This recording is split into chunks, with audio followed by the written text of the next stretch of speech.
Mfuti, a very good afternoon to you. So how instructive was the Minister's announcement today as far as the industry that you are so involved in, which is natural energy, if you will?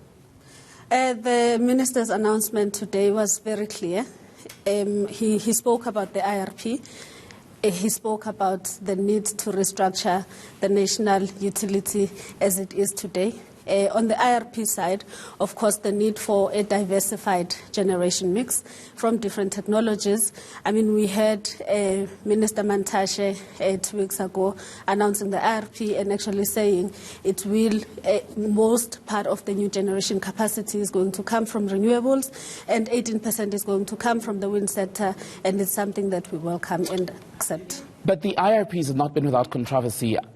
Unions, for example, have criticized the current IRP deals in place, saying that the rate at which Eskom is paying for the energy and then charging you and I to use them is not equitable, is not fair. Now the minister is saying there's going to be some sort of review as far as pricing. Realistically, in the short term, can natural energy be the cheapest source of energy, do you think? Okay, let's start with the last question. Yes, wind energy, solar energy, currently the cheapest source of new generation capacity. If I can talk for wind, we are at the bid in round 4 came in at 62 cents per kilowatt hour, which is cheaper than any other source of energy you can find. And then on your first question on the on the cost of renewables, I think we need to understand that we started a new industry in South Africa. There was no renewables before 2011, came in 2011, started the industry, new generation. There was a lot of risk involved, risk on the financing side. Technologies were still high in prices, and we have seen a huge, massive reduction in cost of wind energy, to be specific. We are now coming in at less than 50%. I want to move on and talk about the consumer debt crisis that Eskom is facing. We know the likes of Soweto, for instance. Soweto alone owes Eskom something to the tune of 18 billion rand. That's their electricity debt. And the space that solar and wind energy can play in bringing down possibly the bills from these areas. Is there space for that? Potentially, there is. It all depends on how the procurement of renewable energy is going to happen going forward. We saw in the IRP there is an allocation for distributed generation, and if government can consider using, for instance, solar PV in those I would say previously disadvantaged areas that are not affording to pay for electricity and actually use pre-basic electricity allocation to cover that, it is a possibility, and renewable energy can actually help to cover that space. And in as far as the unbundling of Eskom and breaking it up into these 3 parts, do you think that the idea, in a sense, that Eskom would be competing with itself still due to this new business model that they're developing is the best way to go, or do we need a big independent entity that would be an alternative source of national energy in this country? Is that where we need to go? I think the plan that is proposed by the minister is the right one.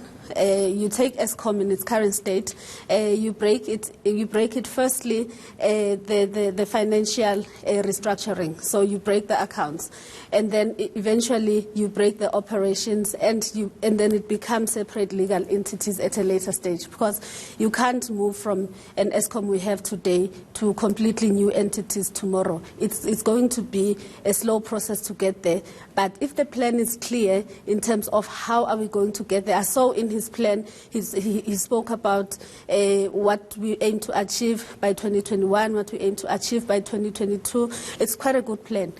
Financial separation first, and then legal separation of the entities. Okay, and just very quickly, you spoke about how part of the reason why we're paying so much more for renewables is because we're fairly new into this. We began in 2011. It's now 2019. So, yes, we're still growing.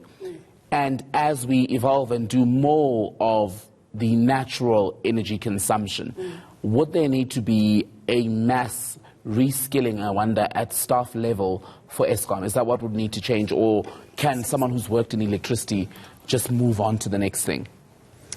Reskilling may be not a good term, because what you mean is you take the existing people, you give them new skills. I think we need, as an economy, as a country, with the upcoming generation, to give them the skills in line with where the economy is going, with the sectors of the economy.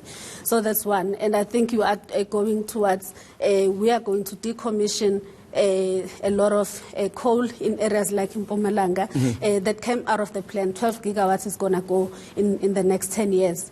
And so those economies need to transition. So transitioning can mean a lot of things. Can mean people need to be reskilled to work in renewables, which I don't think is very much practical, considering the geographical distribution of this energy plants. But what I think is more possible is for the affected economies to start working on the plan of how are we going to restructure our economies to stop depending on this one source of energy, and actually diversify the economy, start including other sectors of the economy in areas like Mpumalanga, maybe agriculture. Renewables will definitely be a part of that plan, but it will not be the only plan. Right, Ntombi Futintuli, such a pleasure speaking to you. Thank you so much for coming in. Thank you.